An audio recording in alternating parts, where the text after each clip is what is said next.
a gente vai trabalhar com esse processo de que tipo de informação eu poderia dar, dentro das aulas lá do curso eu trabalho com os chamados níveis de informação. E aí a gente tem mais ou menos um gráfico, vamos dizer que mais ou menos assim, tá? Aqui a gente tem o valor e aqui a gente tem a quantidade.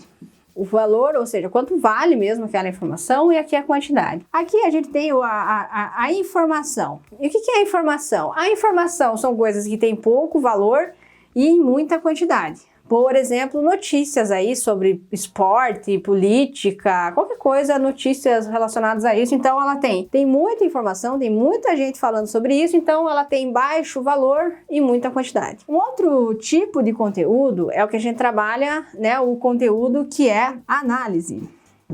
É um conteúdo chamado análise. Então a análise é a partir da minha experiência ou a partir do que eu conheço sobre determinado tema, o que eu acho sobre isso. Ele já tem mais valor, porque você já está trazendo uma carga, vamos dizer assim, de informação maior, e ele já não tem tanta quantidade assim, né? Então, não são tantas pessoas que fazem uma análise do jogo que teve no domingo, entende? Então, muitas falam do resultado, né, que é a informação, mas nem todo mundo faz uma análise do jogo. Aqui, um outro nível de informação, né, que a gente pode produzir é o conhecimento.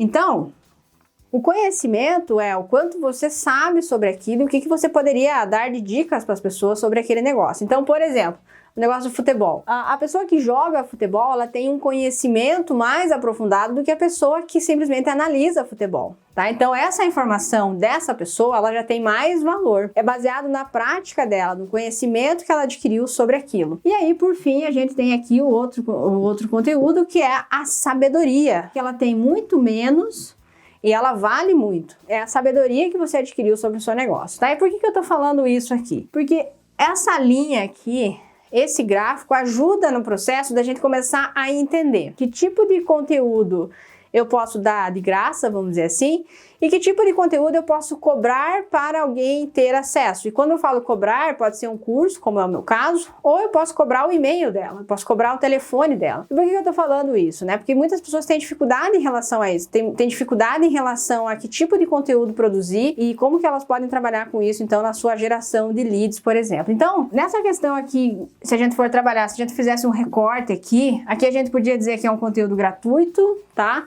E aqui a gente seria um conteúdo pago. Aqui o pago pode ser com e-mail, com o número do WhatsApp e tudo mais. Então, começar a pensar nesse sentido, né? Que tipo de informação você tem, que você desenvolveu, que você conhece, baseado na sua experiência, você poderia utilizar como uma moeda de troca.